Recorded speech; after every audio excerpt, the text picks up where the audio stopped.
சங்கீதக்காரனாகிய தாவீது எழுதின சங்கீத புஸ்தகம்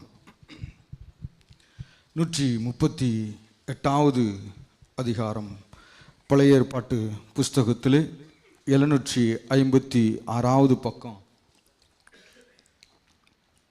தாவீது எழுதின சங்கீத புஸ்தகத்தின் 138வது அதிகாரத்தின் கடைசி வசனத்தை, முதல் பாகத்தை வாசிக்கலாம். கர்த்தர் எனக்காக யாவையும் செய்து முடிப்பார். சங்கீதக்காரனாகிய தாவீது தன்னுடைய புஸ்தகத்திலே இப்படியா எழுதுகிறார்: கர்த்தர் எனக்காக யாவையும் செய்து முடிப்பார். ஒன்றில்ல, ரெண்டில்ல, கர்த்தர் எனக்காக யாவற்றையும் செய்து முடிப்பார். இது இந்த வார்த்தையை சொல்லுவது அவ்வளவு சுலபம் அல்ல. இதை ருசித்து பார்த்தா மட்டுமே சொல்ல முடியும். ஆண்டவர் எனக்காக யாவையும் செய்து முடிப்பார். எவ்வளவு ஒரு தீர்க்கதரிசனமான வார்த்தையை இந்த தாவீதால் உச்சரிக்க முடிந்தது.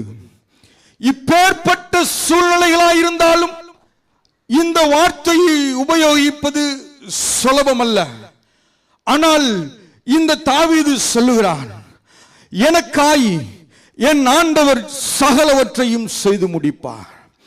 ருசித்து பார்த்த இந்த தாவீது சொல்லுகிறார், என்னுடைய முற்பிதாவாகிய ஆபிரகாமை ஆண்டவர் ஊர் என்கிற கல்தேய பட்டணத்திலிருந்து ஆண்டவர் அழைத்த பொழுது ஆண்டவர் சொன்னார், நான் உன்னை பெரிய சாதியாக்குவேன், உன்னை ஆசீர்வதிக்கவே ஆசீர்வதிப்பேன், உன் பெயரை பெருமைப்படுத்துவேன், உனக்குள்ளாய் பூமியில் இருக்கிற சகல சந்ததியும் ஆசீர்வதிக்கப்படும் என்று சொல்லி ஆசீர்வாதத்தோடு கூப்பிட்ட ஆண்டவர் 91வது வயது வரைக்கும் ஆண்டவர் மௌனமாயிருந்து, 91வது வயதிலே என்னுடைய முற்பிதாவா 99வது வயதிலே என்னுடைய முற்பிதாவாகிய ஆபிரகாமுக்கு செய்ய முடியுமானால் எனக்கும் ஆண்டவராகிய இந்த கர்த்தரால் சகலவற்றையும் செய்ய முடியும். உலகம் பேசியிருக்கும் ஆண்டவருடைய வார்த்தையை நம்பி தன் தகப்பனையும் தன்னுடைய தாயையும் தன்னுடைய இனத்தார் எல்லாரையும் விட்டுவிட்டு இவருடைய வார்த்தைக்கு கீழ்ப்படிந்து எங்கே போகிறோம் என்று சொல்லிக் கூட தெரியாமல் தெரியாத இடத்திற்கு வந்த இந்த மனுஷனை பார்த்து அநேகம் ஏளனமாய் பேசி இருக்கலாம்.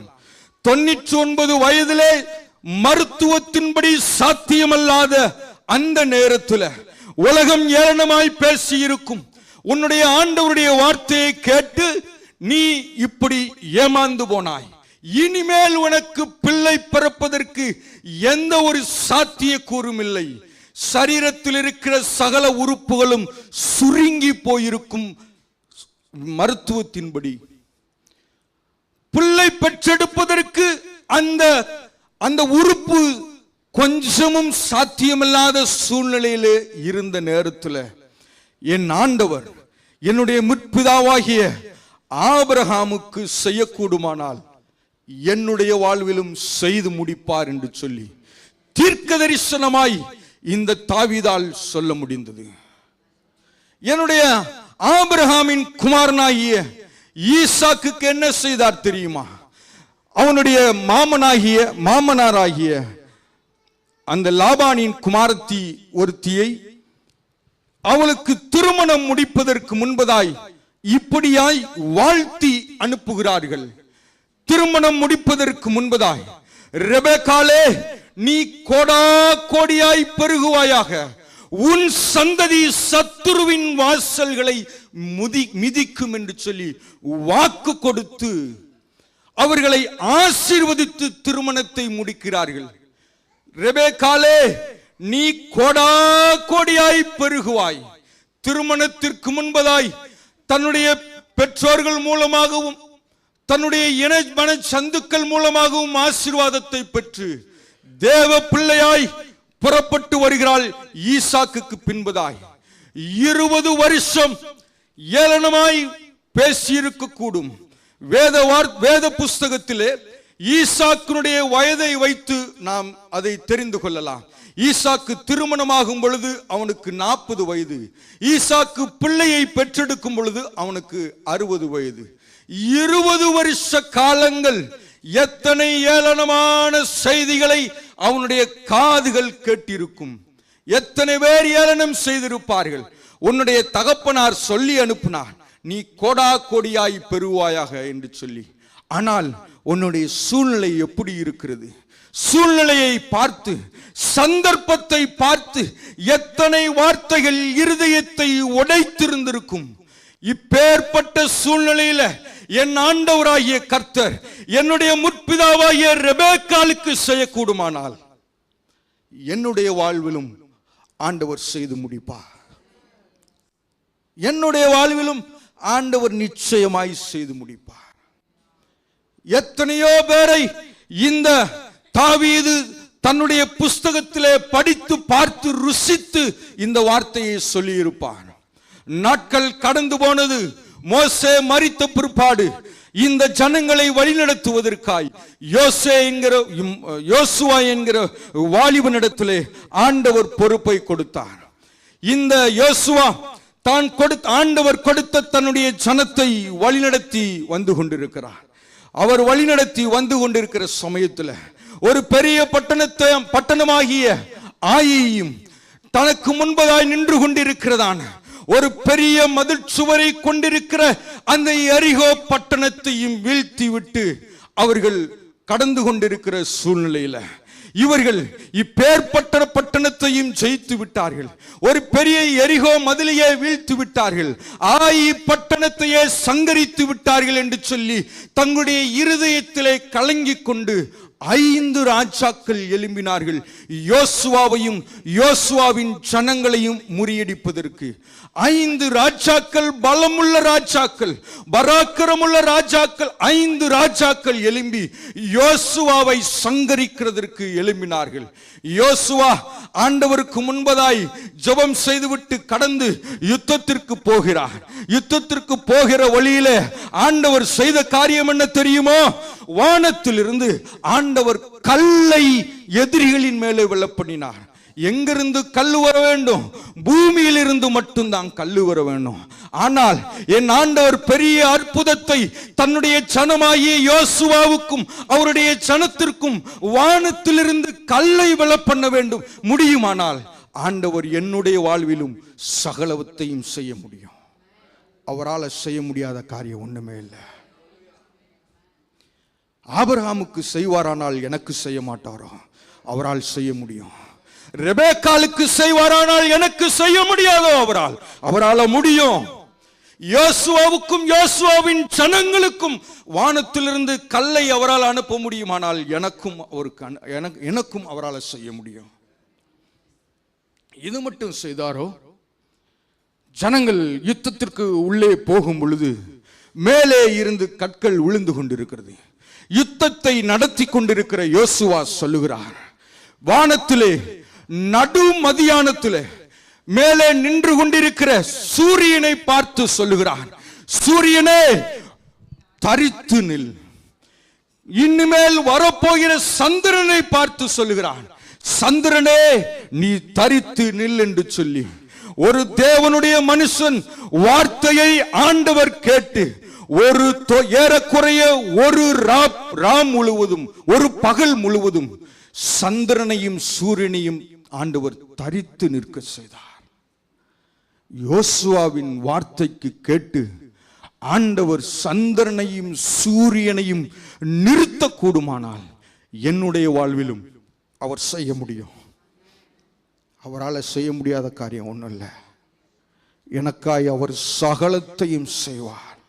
இப்படி ருசித்து பார்த்த தாவீது சொல்லுகிறார், கர்த்தர் எனக்காய் யாவையும் செய்து முடிப்பார், யாவையும் செய்து முடிப்பார். கர்த்தர் எனக்காக யாவையும் செய்து முடிப்பார். தன்னுடைய புஸ்தகத்திலே ஜபத்தை தொடங்கும் பொழுது 57வது அதிகாரத்தின் 2வது வசனத்திலே சங்கீதக்காரன் இப்படியாய் செய்கிறார், எனக்கா யாவற்றையும் செய்ய போகிற உன்னதமான தேவனை நோக்கி கூப்பிடுவேன். தன்னுடைய ஜெபத்திலும் கூட அவர் ஒரு தீர்க்கதரிசனமாய் ஆண்டவருடைய வார்த்தையை சொல்லுகிறார். எனக்காய் செய்ய போகிற உன்னதமான தேவனாகிய கர்த்தர், எனக்காய் செய்ய போகிற எல்லாவற்றையும் செய்ய போகிற உன்னதமான தேவன், அவரால் செய்ய முடியாத காரியம் ஒண்ணுமே இல்லை. தாவீதுக்கு எப்படி செய்தார்? இவர் இந்த வசனத்தை எங்கே சொல்லுகிறார் என்று சொன்னால், தன்னுடைய ராஜாவாகிய கீசின் குமாரனாகிய சவுலுக்கு பயந்து கெபிக்குள்ளாயிருந்து இந்த வார்த்தையை ஒதுக்கிறார். என் தேவனாகிய கர்த்தர், என் ஆண்டவன் எனக்காய் சகலத்தையும் செய்து முடிப்பார் என்று சொல்லி. உங்கள் எல்லாருக்கும் தெரியும் இந்த சவுலை பற்றி. இந்த சவுல் லேஸ்பட்ட ஆள் கிடையாது. கீசின் குமாரனாகிய அந்த கீசுடைய குமாரன் தான் இந்த தாவீது. இந்த சவுல், இந்த கீஸ் எப்பேற்பட்டவன் என்றால் அவன் பெரிய ஒரு பராக்கிரமசாலி. வேதத்திலே அவனை குறித்து சொல்லப்படும் பொழுது, பென்ஜமின் அந்த கோத்திரத்தில் பிறந்த இந்த கீஸ் ஒரு பெரிய பராக்கிரமசாலி. அவன் யுத்தத்தில் பேர் பெற்றவன், அவன் வில்வித்தக்காரன். இப்பேற்பட்ட மகனாய் பிறந்த இந்த சவுலுடைய கையிலிருந்து எய்யப்பட்ட அம்புக்கு தப்பி வந்தவன் நான் என்று சொல்லி குகைக்குள் இருந்து சொல்லுகிறார். இந்த சவுலின் கைக்கு ஆண்டவரால் என்ன தப்புவிக்க முடியுமானால் எல்லாவற்றையும் செய்ய என் தேவனால முடியும். எனக்காக யாவையும் செய்து முடிப்பார். எனக்காக யாவையும் செய்து முடிப்பார். ஒன்று இல்லை, ரெண்டு இல்லை, எல்லா காரியத்தையும் எனக்காய் ஆண்டவர் செய்வார், எனக்காய் செய்வார். இந்த தாவீதுக்கு இப்பேற்பட்ட காரியங்களை செய்தார். நமக்கு இந்த புதிய ஏற்பாட்டின் காலத்தில் இந்த தாவீதிற்கு மேலாய் நமக்கு இன்னொரு காரியத்தையும் செய்தார். இந்த தாவீதின் பாவத்தை நிவர்த்தி செய்வதற்கு ஒரு வெள்ளாட்டு கடா அடிக்கப்பட்டது. இந்த தாவீதுக்கும் இப்பேற்பட்ட அதிசயங்களை பெற்ற இவனுடைய முற்பிதாவாகிய ஆபிரகாமுக்கும் ஈசாக்குக்கும் ஒரு பெரிய வெள்ளாட்டு கடா அடிக்கப்பட்டது. ஆனால் எனக்கோ ஆண்டவர் அந்த கல்வாரி மலையில தன்னுடைய கரங்களில் விரித்து ஒரு சொட்டு ரத்தமும் இல்லாமல் எல்லாவற்றையும் சிந்தி எனக்காய் எல்லாவற்றையும் செய்து முடித்தார் சிலுவையில். இனிமே அவர் செய்யறதற்கு எனக்கென்று ஒண்ணுமே இல்லை, எல்லாவற்றையும் செய்து முடித்தார். அந்த என்னுடைய முற்பிதாவாகிய நான் சொல்ல முடியும், என்னுடைய முற்பிதாவாகிய இவர்களுக்கெல்லாம் ஆண்டவர் செய்யாத ஒரு காரியத்தை எனக்கு செய்து முடித்திருக்கிறார், எனக்கு செய்து முடித்திருக்கிறார். இப்ப நான் எவ்வளவு உற்சாகத்தோடு இந்த தாவீதை தாவீதை காட்டிலும் மேலானதாய் நான் சொல்ல முடியும். ஆண்டவர் எனக்காய் எல்லாவற்றையும் சிலுவையிலே செய்து முடித்து விட்டார். இந்த பூமியில எனக்கு நீ செய்வதற்கு என்று சொல்லி ஒண்ணும் இல்லை, சகலத்தையும் அவர் முடிச்சிட்டாரு. அவ்வளவுதான், இன்னும் ஒண்ணுமே இல்லை. எவ்வளவு பெரிய ஆண்டவர் எனக்காய் சகலவற்றையும் முடித்து தீர்த்து விட்டார். அவர் முடித்து அவர் மூன்றாம் நாள் மரித்து உயிர் தெழுந்து பரமேறி இருக்கிறார். அவர் மீண்டும் எனக்காய் வரப்போகிறார். வந்து என்னை கூட்டிட்டு போவதற்கு அவர் ஸ்தலத்தையும் ஆயத்தம் பண்ணி வைத்திருக்கிறார். நான் இப்பொழுது ஒருவேளை மரிப்பேனானால், இந்த தேகத்தை விட்டு உயிர் பிரியுமானால், நான் வசிக்கிறதற்கும் ஆண்டவர் ஸ்தலத்தை ஆயத்தம் பண்ணி வைத்திருக்கிறார். எனக்காய் பெரிய காரியங்களை செய்து முடித்திருக்கிறார். இந்த உலகத்திலே வாழும் பொழுது மட்டுமல்ல, நித்திய காலமாய் பிதாவோடு கூட அவருடைய சிங்காசனத்திற்கு முன்பதாய் அந்த மூப்பர்களோடு கூட சேர்ந்து ஆண்டவரை ஆராதிக்கிறதற்கு எனக்கு எல்லாவற்றையும் செய்து வைத்திருக்கிறார். இனி எனக்காய் அவர் என்ன செய்ய வேண்டும்? எல்லாவற்றையும் செய்து வைத்திருக்கிறார். இந்த வசனத்தை ஆண்டவர் எனக்கு தியானிக்க கொடுத்த பிற்பாடு ஆண்டவர் என்னோடு கூட பேசின காரியம், உன்னுடைய முற்பதாவாகிய இவர்களுக்கெல்லாம் நான் இப்படி செய்தேன். ஆபிரகாமுக்கு செய்து முடித்தேன், ஈசாக்குக்கு செய்து முடித்தேன், கிபியோனில அந்த யோசுவாவுக்கு செய்து முடித்தேன், தாவீதுக்கு கெபிக்குள்ளாய் செய்து முடித்தேன், உனக்கு சிலுவையிலே செய்து முடித்தேன், எல்லாவற்றையும் செய்து முடித்தேன். ஆனால் நீ எனக்காய் என்ன செய்வாய்? நீ எனக்காய் என்ன செய்வாய்? உனக்காய் சகலவற்றையும் சிலுவையிலே செய்து முடித்து பரமேறி ஸ்தலத்தை ஆயத்தம் பண்ணி மறுபடியும் வரப்போகிறேன். இவ்வளவு காரியங்களை நான் செய்து முடித்திருக்கிறேன். இந்த பூமியிலே உனக்கு இவ்வளவு காரியத்தை செய்த எனக்கு நீ என்ன செய்ய போகிறாய்? நீ என்ன செய்வாய்? நீ என்ன செய்வாய்? ஆண்டவரே, எனக்காய் இப்பேற்பட்ட காரியத்தை நீ செய்திருக்கிறீர். எனக்கு விலை மதிக்க முடியாத உம்முடைய ரத்தத்தை கல்வாரி சிலுவையில நீ சிந்தினீர். உமக்காய் நான் மைக்கை பிடித்து 4 பாடல்களை பாடுவேன். ஆண்டவரே, எனக்கு வாய்ப்பு கொடுத்தால் நான் 4 இடத்துல பிரசங்கம் பண்ணுவேன். ஆண்டவரே, எனக்கு வாய்ப்பு கொடுத்தால் நான் ஜெபிக்கிற ஸ்தலத்தில் ஜெபம் செய்வேன். ஆண்டவர் இதை விரும்பல. வாய்ப்பு கொடுத்தால் ஆண்டவரே, என்னால முடிந்த மட்டும் நான் இந்த காரியங்களை செய்வேன். ஆண்டவரே, வாய்ப்பு கொடுத்தால் இந்த இடத்துல நான் இந்த காரியங்களை செய்வேன். நான் பாடல்களை பாடுவேன், நான் பிரசங்கம் பண்ணுவேன், நான் ஜெப கூட்டத்தில் ஜெபம் பண்ணுவேன். ஆண்டவரே, முடிந்தால் 4 பேருக்கு உதவி செய்வேன். ஆண்டவர் இதை விரும்பல. ஆண்டவர் இதை விரும்பல. உனக்காய் என்னுடைய சொந்த ரத்தத்தை கல்வாரி சிலுவையிலே சொட்டு கூட இல்லாமல் சிந்தின நீ எனக்கு மைக்கு பிடித்து என்னை மகிமைப்படுத்துவது மட்டும் முடியாத காரியம். பாடல்களை பாடி மாத்திரம் நீ என்னை மகிமைப்படுத்துவது முடியாத காரியம். நீ 4 பேருக்கு காசை கொடுத்து என்னை மகிமைப்படுத்துவது என்பது முடியாத காரியம். ஆண்டவர் எனக்கு பலன் தந்திருக்கிறாரு. 31ஆம் தேதி ஆனால் ஊதியத்திற்கு உழைப்புக்கேற்ற ஊதியத்தை ஆண்டவர் தருகிறார். இதிலிருந்து எடுத்து கொடுத்து ஆண்டவரை நான் மகிமைப்படுத்தி திருப்திப்படுத்த முடியுமோ? இது எல்லாம் அவர் கையிலிருந்து வாங்கின பணம் அல்லவா? நான் எப்படி ஆண்டவரை மகிமைப்படுத்த முடியும்?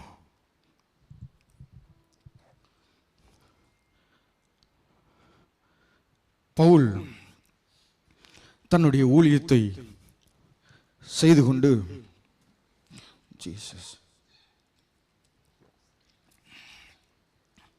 தன்னுடைய ஊழியத்தை அவர் நிறைவேற்றி கொண்டிருக்கிற காலங்களிலே அநேக இடங்களிலே இந்த அப்போஸ்தலனாகிய பவுல் ஊழியம் செய்து கொண்டு வந்தார். காடு மேடு என்று சொல்லி, கப்பல் பிரயாணம் என்று சொல்லி அநேக இடங்களிலே ஆண்டவருடைய ஊழியத்தை அவர் இந்த அப்போஸ்தலனாகிய பவுல் செய்து கொண்டு வந்தார். ஆண்டவருடைய பிள்ளைங்களை பயமுறுத்தி துன்புறுத்தி அவர்கள் படுகிற பாடுகளை பார்த்து சந்தோஷப்படுகிற இந்த பவுலை ஆண்டவர் சந்தித்து ஆண்டவருடைய ஊழியத்திற்கு என்று சொல்லி ஆண்டவர் அழைத்தார். இப்படி தன்னுடைய ஆண்டவர் தந்த அந்த அழைப்பை ஏற்று ஆண்டவருக்காய் இந்த அப்போஸ்தலனாகிய பவுல் ஊழியத்தை செய்து கொண்டிருக்கிறார். அவர் போகாத இடமில்ல. எல்லா கிராமம் எல்லா தெரு வீதிகள் எல்லாவற்றிலும் சென்று ஆண்டவரை மகிமைப்படுத்தி ஆண்டவருக்காய் ஆத்துமாவை ஆதாயப்படுத்தி கொண்டிருந்தார். இப்படி செஞ்சு கொண்டிருக்கிற நாட்களிலே திறன் என்று சொல்லி பேர் சொல்லப்பட்ட ஒருவனுடைய அதாவது லெக்சரர்கள் போய் ஆண்டவருடைய வார்த்தையை இந்த அப்போஸ்தலனாகிய பவுல் செய்து கொண்டிருக்கிறார். அங்கே தினந்தோறும் ஆண்டவருடைய வார்த்தைகளை தேவனுடைய ராஜ்யத்திற்கு அடுத்தவைகளை குறித்து அவர் பிரசங்கம் பண்ணி கொண்டிருந்தாராம். இப்படி 3 மாதம் காலம் அளவும் இங்கே இந்த திறன் என்கிற சொல்லப்படுகிறவனுடைய அந்த பாடக சாலையிலே ஆண்டவருடைய வார்த்தையை பிரசங்கித்துக் கொண்டிருந்தார். தைரியமாய் ஆண்டவருடைய வார்த்தையை பிரசங்கித்துக் கொண்டிருந்தார். ஏனென்று சொன்னால் இவருக்கு தெரியும், எந்த இடத்திற்கு போனாலும் எனக்கு உபத்திரவம் உண்டு, எந்த இடத்திற்கு போனாலும் எனக்கு பாடுகள் உண்டு சொல்லி எனக்கு தெரியும். ஆகையினால இப்பேற்பட்ட இடங்களில் எல்லாம் சென்று ஆண்டவருடைய வார்த்தைகளை தேவனுடைய ராஜ்யத்திற்கு அடுத்தவைகளை குறித்து அவர் சம்பாஷணை செய்து கொண்டிருந்த பொழுது அநேகர் கேட்டுக்கொண்டிருந்தாங்க. அந்த கூட்டத்தில் திரள் கூட்டமான ஜனம் கேட்டுக்கொண்டிருந்தது. ஆண்டவருடைய வார்த்தையை கேட்டுக்கொண்டிருந்தார்கள்.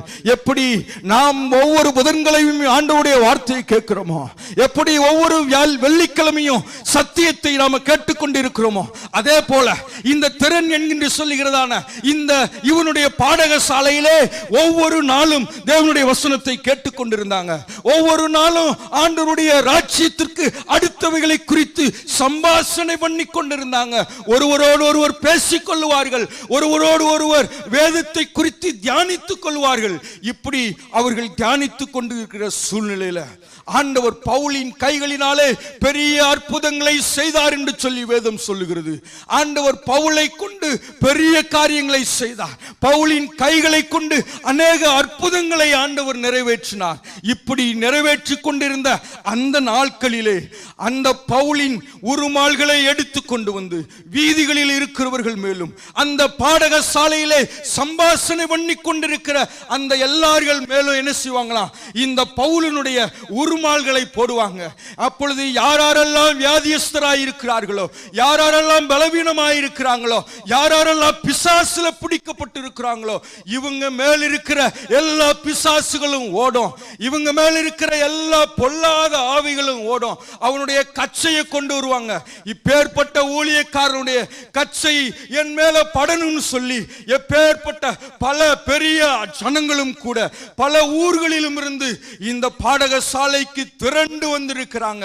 அநேகர் அற்புதங்களை பெற்றுக்கொண்டு புதன்கிழமை சாயங்காலம் போறதை போல போறாங்க.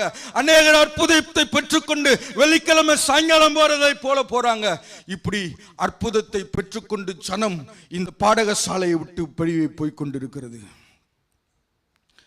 இந்த பாடகசாலைக்குள்ளே அநேகர் வருகிறார்கள், சுகத்தை பெறுகிறார்கள். இந்த பாடகசாலைகளுக்குள்ளே அநேக பிசாசுகள் ஓடுகிறது. எல்லாம் வர்றாங்க, சுகத்தை பெறாங்க, போயிடுறாங்க. எல்லாம் வர்றாங்க, ஆண்டவரை ஆராதிக்கிறாங்க, போயிடுறாங்க. எல்லாரும் வர்றாங்க, ஆண்டவருக்கு நன்றி சொல்லாங்க, போயிடுறாங்க. எல்லாருடைய மேலும் ஆண்டவர் அந்த ஆண்டவருடைய வல்லமை இவனுடைய உருமால்களில் இருந்தும் இவனுடைய கச்சையிலிருந்தும் புறப்பட்டு போனது. அன்றைக்கு புறப்பட்டு போனதை போலவே இன்றும் ஆண்டவரை ஆராதிக்கிற ஒவ்வொரு ஸ்தலத்திலிருந்தும் தேவ வல்லமை புறப்பட்டு போய் கொண்டிருக்கிறது. அன்றைக்கு புறப்பட்டு போன பொழுது அநேகர் சுகத்தை பெற்றுக் கொண்டார்கள் அல்லவா, அநேகர் அற்புதத்தை பெற்றுக் கொண்டார்கள் அல்லவா. அதே போல அந்த கூட்டத்திற்குள்ள ஒரு நாள் இதற்கு முன்பதா இல்லாதபடி ஒரு நாள் மந்திரவாத கூட்டம் அந்த பாடகசாலைக்குள்ளாய் வந்தது. இந்நாள் வரைக்கும் வேறொரு கூட்டம் இருந்துச்சு.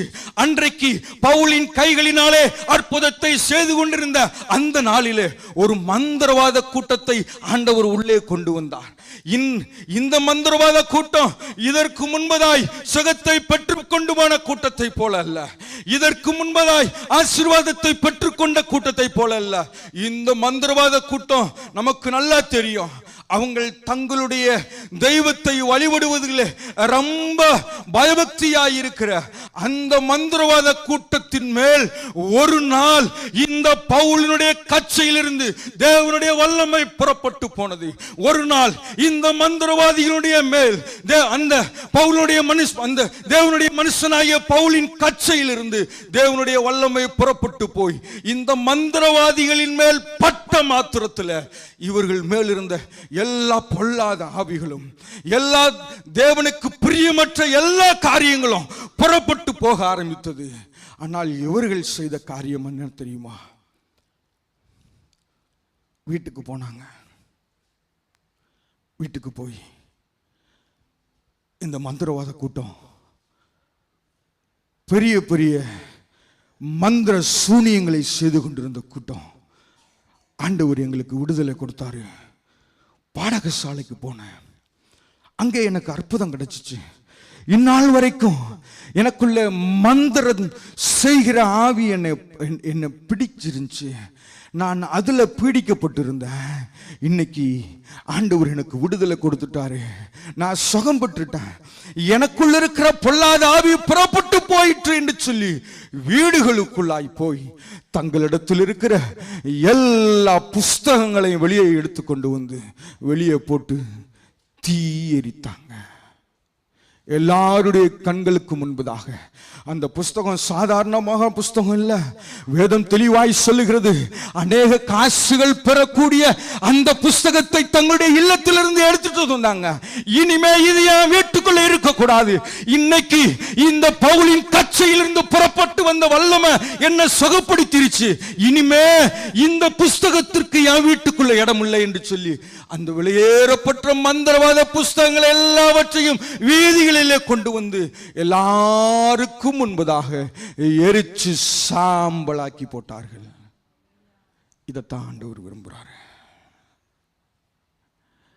எல்லா புதன்கிழமையும் வந்து அன்றைக்கு பவுலுடைய கச்சையிலிருந்தும் உருமாள்களிலிருந்தும் வல்லமை புறப்பட்டு போய் ஜனங்களை சுகப்படுத்தினதை போல இன்றைக்கும் ஆண்டவருடைய பிரசன்னம் ஜனங்களை சுகப்படுத்தி கொண்டிருக்கிறது. ஒவ்வொரு புதன்கிழமையும் ஆண்டவருடைய பிள்ளைகள் தேவனுடைய சமாதானத்தை பெற்றுக்கொள்கிறாங்க. அங்கிருந்து வரும் பொழுது நம்ம சொல்லுவோம் இல்லையா, ஆண்டவரே வந்த பொழுது வந்தது மாதிரி திரும்பி போகும் பொழுது நாங்கள் போகக்கூடாது, ஆசீர்வாதத்தை பெற்றவர்களாய் திரும்பி போக வேண்டும் என்று சொல்லி நம்ம தானே சொல்லுகிறோம்.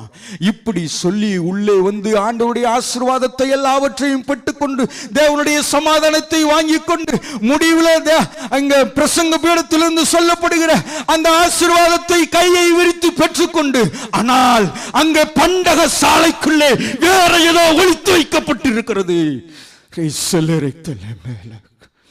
ஒளித்து வைக்கப்பட்டிருக்கிறது. இங்கே மந்திரவாதியின் மேலே ஆண்டவருடைய வல்லமை பட்ட உடனே வீட்டுக்குள்ள போய் எடுத்துக்கொண்டு வந்து வெளியிலே தீயரித்தார்கள். ஆண்டவர் என்னைக்கு யான்ட்டையும் தான் விரும்புறாரு. எத்தனை ஜனம் சத்து போச்சு, எனக்கு ஜீவனை தந்தாரு. ஆனா ஜீவனை பெற்றுக்கொண்ட நான் இன்னும் என்னுடைய அலமாரிக்குள்ள வேற எதையோ ஒளித்து வைத்திருக்கிறேன். என்னுடைய அலமாரிக்குள்ள வேற எதையோ ஒளித்து வைத்திருக்கிறேன். இந்த ஒரு காரியம் செஞ்சா போதும். உனக்காய் கல்வாரி சிலுவிலே எல்லாவற்றையும் செஞ்சேன் இல்லையா, அந்த மந்திரவாதி செஞ்சது மாதிரி ஒன்ட்டு இருக்கிற பொல்லாத ஆவி புதன்கிழமை சாயங்காலம் போச்சுதான், வெள்ளிக்கிழமை சாயங்காலம் என்கிட்ட இருந்து போச்சுதான்.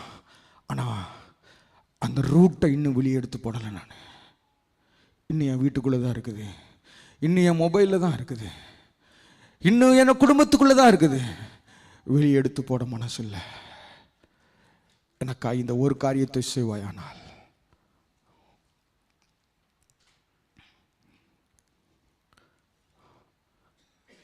இன்னும் எத்தனை வீடுகளிலே சீரியல் சத்தம் துணித்துக் கொண்டிருக்கிறது.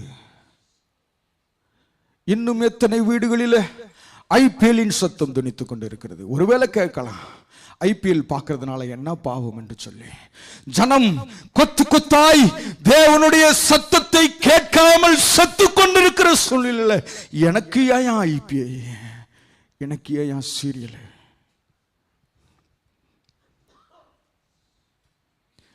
கழிந்த ஒரு மாதத்திற்கு முன்பதாய் ஒரு தேசத்தில் தேவனை ஆராதித்துக் கொண்டிருக்கிற ஒரு கூட்டத்தை சங்கரித்தாங்க. இப்பேற்பட்ட சூழ்நிலை உலகத்தில் நடந்து கொண்டிருக்கும் பொழுது எனக்கு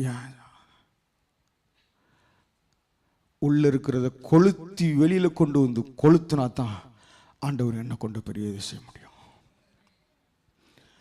இல்லை அப்படின்னா ஒவ்வொரு புதங்களையும் உள்ள வரும்போது, ஆண்டவரே நான் உள்ள வந்தது மாதிரி வெளியே போகக்கூடாது, ஒவ்வொரு வாரமும் இதுதான் நடக்கும், இந்த ரூட்டை எடுத்து நான் வெளியே போடுறதுக்கு தான் ஆண்டவர் என்கிட்ட விரும்புகிறாரு. எத்தனை குடும்பத்தில் புருஷனும் மனைவியுமாய் சேர்ந்து ஆபாச படத்தை பார்த்து கொண்டிருக்கிறோம்.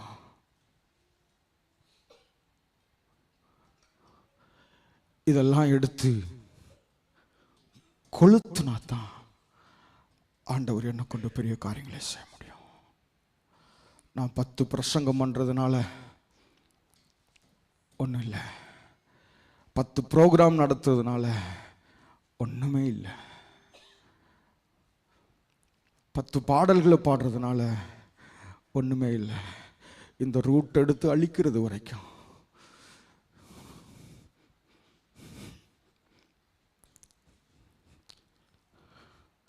ஒருவேளை இன்னைக்கு ஆண்டவருடைய சத்தத்தை கேட்டு நான் அழிக்கலை அப்படின்னா ஆண்டவர் அதையும் வேதத்தில் சொல்லி இருக்கிறாரு.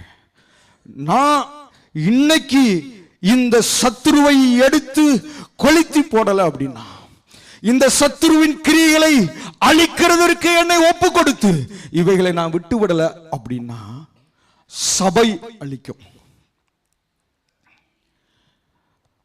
யோசுவா தன்னுடைய ஜனத்தை கானான் தேசத்தை நோக்கி கூப்பிட்டு கொண்டு போறாரு. ஜனங்களை வழிநடத்தி கொண்டு போகிற சூழ்நிலையில பெரிய பெரிய அற்புதங்களை எல்லாம் ஆண்டவர் செஞ்சார். மோசேயை கூட்டிட்டு வரும் பொழுது தன்னுடைய ஜனத்திற்காய் செங்கடலை இரண்டாய் பிளந்தார். தன்னுடைய ஜனத்திற்காய் அவர் யோர்தானை இரண்டாய் பிளந்தார். தன்னுடைய ஜனத்திற்காய் மதில் போல நின்று கொண்டிருக்கிற அந்த எரிகோவை சுற்றி இருக்கிற மதில்களை ஆண்டவர் சுக்குநூறாய் மாற்றினார். ஆண்டவர் எல்லா சகலவிதமான அற்புதங்களையும் செய்து ஆண்டவர் யோசுவாவின் மூலமாய் அந்த கானான் பட்டணத்தை நெருங்கி கொண்டிருக்கிற சூழ்நிலையிலே அங்கே 5 ராஜாக்கள் இவர்களை சங்கரிப்பதற்கு முன்பதாக இவர்களுக்குள்ளாயிருந்த ஒரு அபிஷேகம் பெற்ற ஒரு மனுஷன், ஆண்டவரோடு கூட வாழுகிறேன் என்று சொல்லி யோசுவாவோடு கூட பயணித்த ஒரு மனுஷன் என்ன செஞ்சாரு தெரியுமா? அன்றைக்கு கொள்ளையிலே ஒரு நேர்த்தியான சால்வையையும், இந்த ஆகானுடைய சரித்திரத்தை பார்த்தால் அவன் ஒரு பெரிய செல்வந்தன், ஆபிரகாமுக்கு உண்டான ஆசீர்வாதங்களை எல்லாவற்றையும் பெற்றவன் என்று சொல்லி சரித்திரம் சொல்கிறது. அப்பேற்பட்ட இந்த ஆசீர்வாதத்தை பெற்ற இந்த மனுஷன் என்ன செஞ்சாரு? ஒண்ணுக்குமில்லாத அந்த மற்ற தேசத்தானுடைய அந்த அந்நிய பொருட்களை எடுத்து கொண்டு போய் உபயோகப்படுத்தல, ஒளிச்சுதான் வச்சாரு. அது நம்மளை போல இல்லை. ஆண்டவர் நமக்கு கொடுக்காத ஒரு சில காரியவற்றை எடுத்து கொண்டு வந்து நம்ம வீட்டில் வைத்து உபயோகப்படுத்துறோம் இல்லையா, அப்படி அவர் செய்யல. ஆண்டவர் நமக்கு கொடுக்காத ஒரு சில இடங்களில் இருந்து ஆண்டவர் நமக்கு கொடுக்காத ஒரு சில ஆசீர்வாதத்தை வேலை ஸ்தலத்திலிருந்து எடுத்துக்கொண்டு வந்து நம்முடைய இல்லங்களிலே உபயோகிக்கிறதை போல இந்த ஆகான் உபயோகிக்கல. அவன் உபயோகிக்காம ஒளிச்சுதான் வச்சிருந்தான். சபையார் எல்லாரும் ஜெபம் செய்தார்கள். வெளியிலே பாளையத்திற்கு புறமே கூட்டு கொண்டு போய் அவனை கல்லெறிந்து கொன்று அவனுக்குண்டானவைகளையும் அவனையும் சேர்த்து வைத்து எரிச்சாங்க. இன்னைக்கு நான் எரிக்கல அப்படின்னா நாளைக்கு என்னை சபை ஜெபம் செய்துதான் இருக்கும்.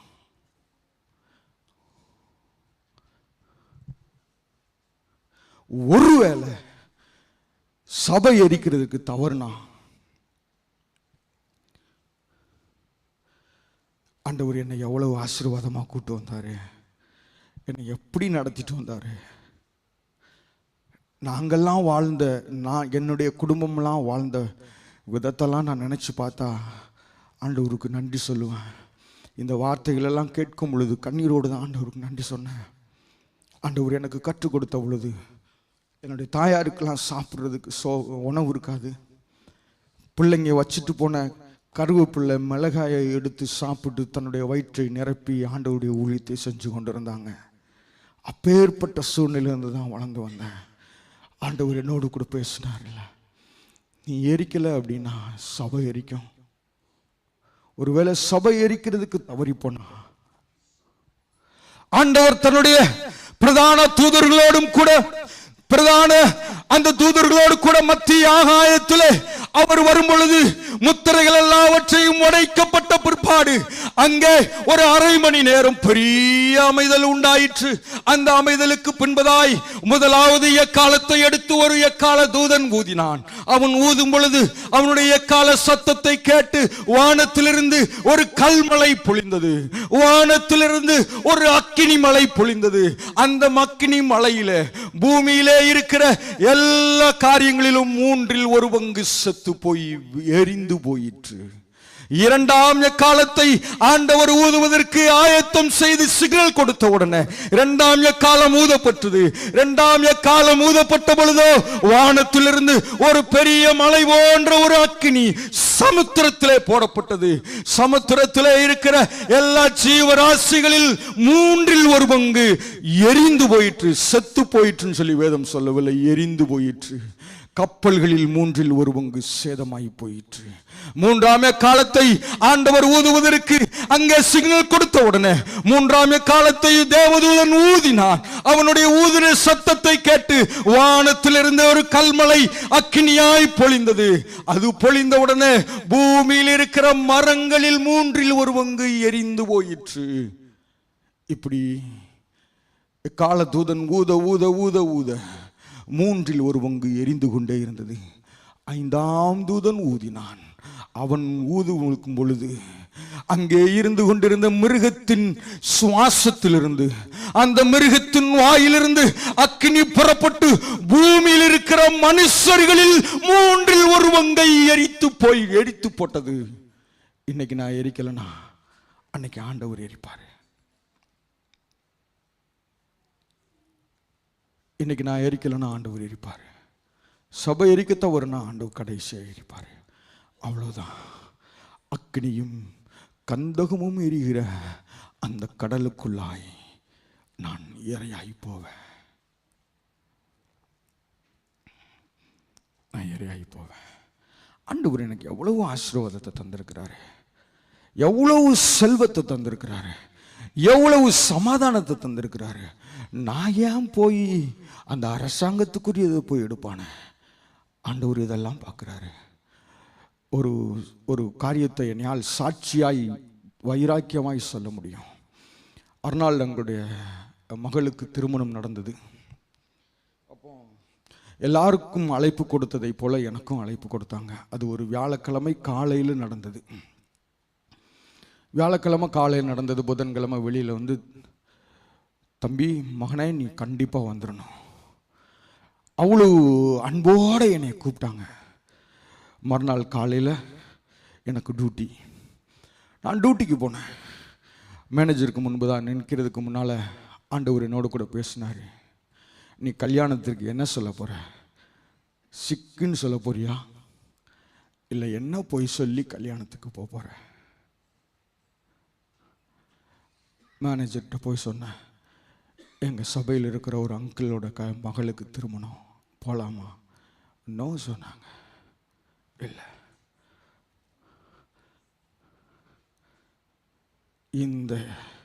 இந்த ரூட்டை அழிச்சா தான் ஆண்டவர் நம்மளை கொண்டு செய்ய முடியும். இந்த ரூட்டை அழிச்சா தான் ஆண்டவர் நம்மளை கொண்டு பெரிய காரியங்களை செய்ய முடியும். சரளமாக நம்மளுடைய டியூட்டி பிளேஸில் பிரிண்ட் எடுத்து அநேகர் நம்முடைய ஆண்டவர் நமக்கு தராத ஆசீர்வாதத்தை எல்லாம் அங்கிருந்து எடுத்துக்கொண்டு வந்து நம்மளுடைய வீட்டில் இப்படியெல்லாம் இந்த காரியத்தை எல்லாம் நான் அழிக்கலை அப்படின்னா என்னை கொண்டு ஆண்டவர் ஒரு ஆத்மாவை கூட சந்திக்க முடியாது. என்னை கொண்டு ஆண்டவர் ஒரு சின்ன பிள்ளைகிட்ட கூட சுவிசேஷம் சொல்ல முடியாது.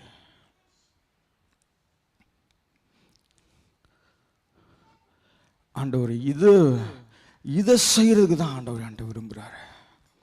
சின்ன சின்ன காரியம், இந்த காரியங்கள் எல்லாவற்றையும் அறவே வெறுத்து இந்த காரியங்கள் எல்லாவற்றையும் தீக்குளுத்துனா தான் ஆண்டவர் என்ன கொண்டு செய்ய முடியும். ஒருவேளை நான் செய்யலைனா ஆண்டவருடைய வேத வார்த்தையின்படியாகவே அன்றைக்கு யோசுவாவின் ஜனத்தாரும் செய்ததை போல அந்த சபையார் செய்வாங்க. ஒருவேளை இன்றைக்கு இருக்கிற நாட்களில் அதை செய்வதற்கு ஒருவேளை சபை தவறி போனால் ஆண்டவர் வரும் பொழுது ஆண்டவர் செய்வார். ஆண்டவர் செய்வார். என்னிடத்திலே ஆண்டவர் திட்டமாய் பேசின காரியங்களை நான் சொல்லியிருக்கிறேன். எனக்கு போதித்து எனக்கு கற்றுக் கொடுத்த காரியங்களை சொல்லியிருக்கிறேன். ஒருவேளை இது கசப்பாக இருக்கலாம். கசப்பு உள்ளே போகும் பொழுதுதான் அவன் வாங்கி புசித்த பிற்பாடு தான் அதனுடைய தித்திப்பாக இருந்துச்சு. அவனுக்கு வாய்க்குள்ளே போகும் பொழுது ஒருவேளை கசப்பாக தான் இருக்கும். வேதம் அப்படி தான் சொல்லுது.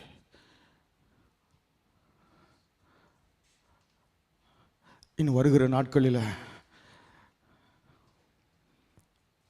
இதை செய்வதற்கு ஆண்டவருடைய சமூகத்தில் ஒப்பு கொடுப்போம்.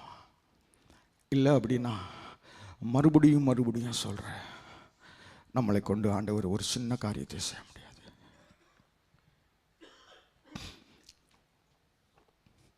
நிச்சயமாக செய்ய முடியாது.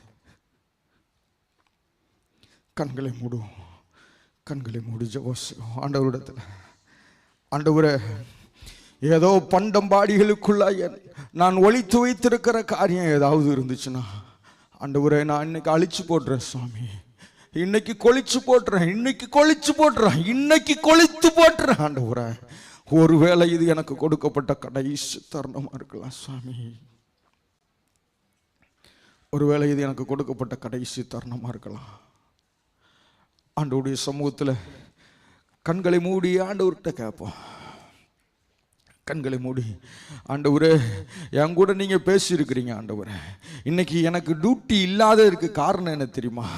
இன்னைக்கு நான் இந்த புதன்கிழமை ஆராதனைக்கு வந்த காரணம் என்ன தெரியுமா? ஆண்டவர் என்கிட்ட பேசுறதுக்கு தான். இத்தனை சேர் எம்டியா இருந்தோம், நான் உட்கார்ந்து இருக்கிற சேர்ல ஆண்டவர் என்ன உட்கார வச்சிருக்கிறதுக்கு ரீசன், என்கிட்ட இருக்கிற அந்த அசுசியான மந்திரவாதி அழிச்சு போட்டதை போல நானும் அழிக்கிறதுக்கு தான் இன்னைக்கு ஆண்டவர் கூட்டு வந்திருக்கிறாரு. அதை செய்யறதுக்கு தான் ஆண்டவர் கூட்டு வந்திருக்கிறாரு. இல்லை அப்படின்னா இந்த சேர் எம்டியா இருக்கிறத போல நான் உட்கார்ந்துருக்கிறேன், சேர் எம்டியா இருந்திருக்கும். என்னை அழைத்து கொண்டு வந்ததன் நோக்கம் இதுதான். இன்னைக்கு ஆண்டவரே, நான் என் பண்டம்பாடிகளுக்குள்ள ஒளித்து வைக்கப்பட்டிருக்கிறேன் ஆண்டவரே, மறைத்து வைக்கப்பட்டிருக்கிற இந்த எல்லா பாபிலோனிய எல்லா சால்வைகளையும்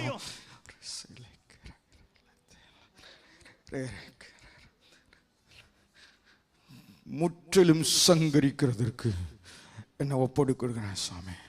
முற்றிலும் எரிக்கிறதற்கு என்னை ஒப்பு கொடுக்கிறேன் சாமி. முற்றிலும் எரிக்கிறதற்கு என்னை ஒப்பு கொடுக்கிறேன்.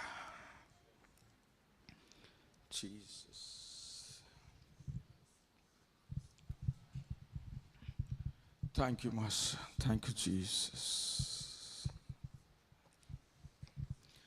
அழைப்பின் சத்தம் கேட்டு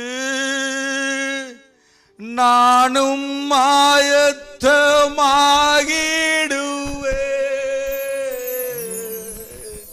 அழைப்பின் ஆமாண்டவரே கேட்டு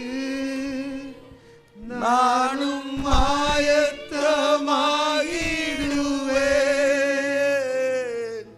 நாட்களும்